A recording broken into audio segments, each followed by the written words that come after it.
Hello, everyone. My name is Asif Saleem, and I am a banking innovation advisor at Oracle for the Japan and Asia Pacific region based out of Singapore. Before I move on with the topic of my presentation, a little introduction on me. I have the financial services innovation practice at Oracle as part of the architecture and industry strategy team. It's almost 3 years at Oracle for me, and prior to which I had the opportunity to lead the cognitive solution business for IBM based out of Jakarta. And prior to this, I had a 13-year successful career with Standard Chartered doing multiple country, regional, and global roles. It's a pleasure for me to be speaking at this summit today. So without further ado, let's get started.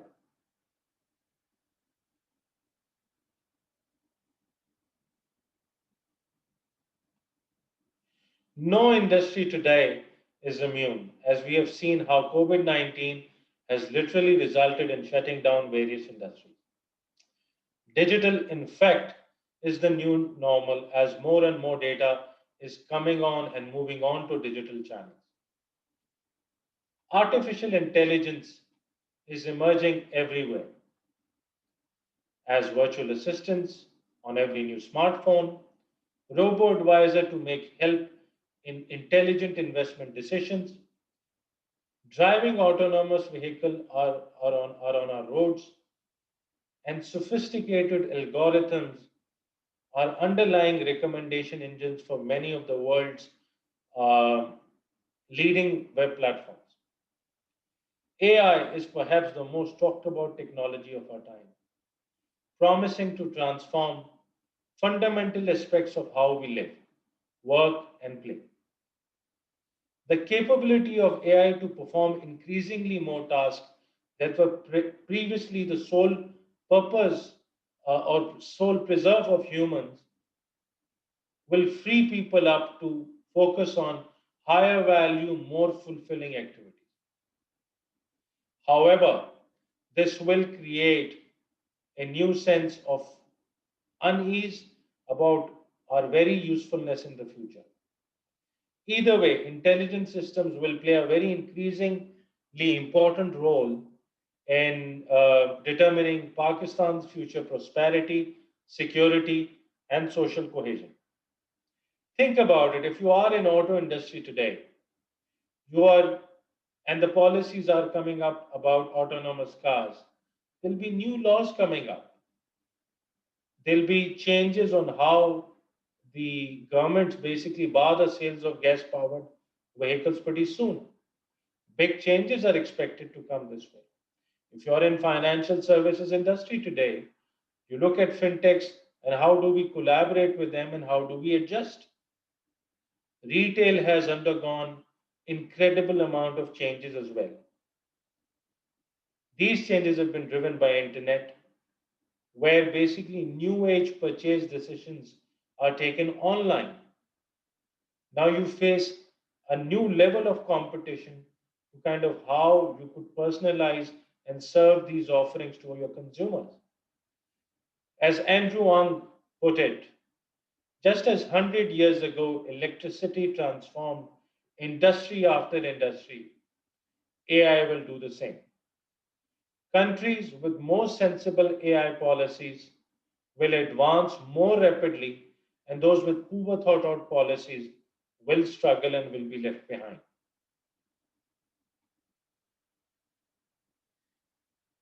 Let's look at this global disruption map uh, by industry that has been put up by Deloitte recently, where Fuse represents the timing and Big Bang represents the impact.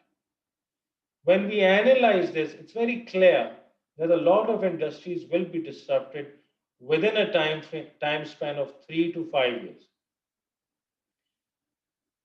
Financial services industry, of which I am part of, and a lot of people who will be listening on the call would also be part of, will be going through the same as well. These are very important times, and we need to take actions.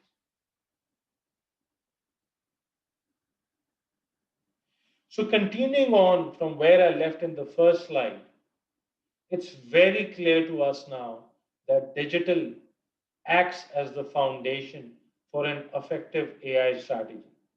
Because with data comes the ability to measure, optimize, transform, and protect. The era of artificial intelligence will come through digital and has already arrived.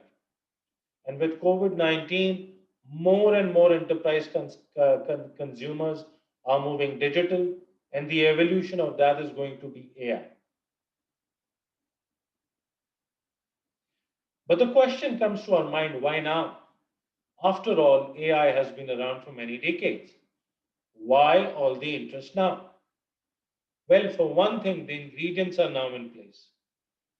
Good AI takes enormous amount of data and enormous amount of compute.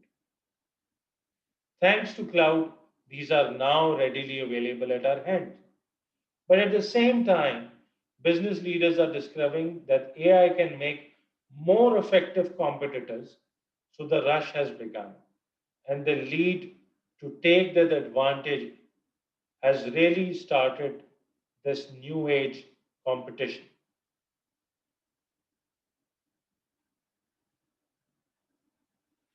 We are now living in a truly data driven world. Almost 90% of the data in the world today has been created in the last 2 to 3 years. This data can be used to perform and provide new level of insights that were not available before. This data exists in various different forms, and and the systems and solutions are available for enterprises to take advantage of them and create valuable insights for your customers.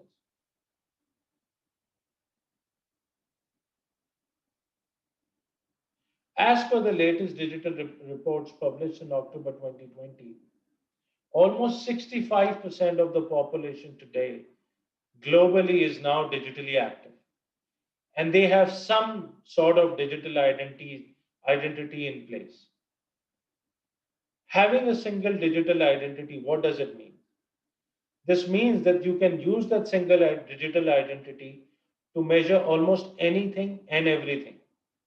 If we take this whole conversation to a macro level and look at the worldview and the kind of opportunities it opens up, say it be our spend pattern, say it be our financial services transaction data, say it be our holiday data, say it be the other government services data, all of this data will now be available through this and connected through the single digital identity, which will actually open new level of insights that were not available before.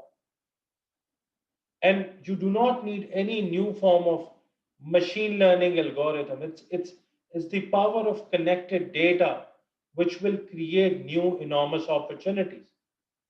Now, all of this is highlighting certain facts that more and more move towards mobility will happen with access to internet. Greater demand for security and trust is going to be the way forward. An accelerating shift towards how these digital technologies will enable new age, smarter concepts, smarter cities, smarter academies.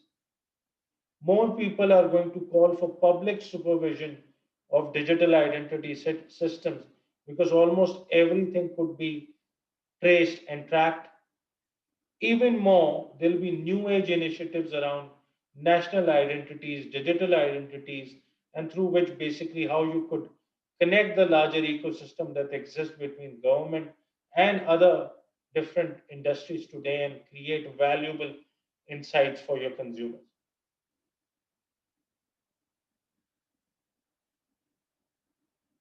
As mentioned by Andrew, AI is the new form of electricity, and it will provide the same uplift and transformation to what electricity provided in early 20th century. Now look at financial services industry today, right? It's one of the most uh, It is one of the biggest industries today. But if you look at the financial services today, industry today, they are actually in a great place to differentiate. The banks are actually sitting on a gold pot, and they need to quickly start connecting this data. As a technology advisor and a business advisor, I do see that a lot of banks are still in their data infancy journey, and significant amount of data is existing and is not utilized, or it's existing in the physical form, and they have not done enough effort to transform that physical data into digital form. These banks in COVID 19 times have struggled, and these will continue to struggle globally. On the other hand, there are banks that are transformative and have worked on their digital infrastructure, are in a great position to take advantage and connect with the data that they have of these consumers within the bank, outside the banking ecosystem, and the data that is basically now becoming accessible because of the new technologies that actually help us translate those data into meaningful insights. So, summarizing everything that I have talked about till now, AI with its multiple forms, say it be computer vision, machine learning, robotics process automation, etc., will take away basic and simple human jobs. I think that impact has already started to happen. We have seen how a certain kind of robots are able to do and serve various front end jobs with robotic process automation. We have seen some kind of basic operational jobs are taken away as well. However, on the other side, there's a significant opportunity. And that opportunity starts with successful data strategy for enterprises that are looking at creating these new opportunities for themselves, for their customers, as well as their employees. My advice and guidance would be to start with a clear data strategy in mind. And think about how more and more data can be good to put use, can be put to good use when you connect them with common unique identifiers or identities. Enterprises and government needs to move towards them ASAP to take advantage of the opportunities that are out there. So with that, thank you, and I'm open to further discussion on the panel.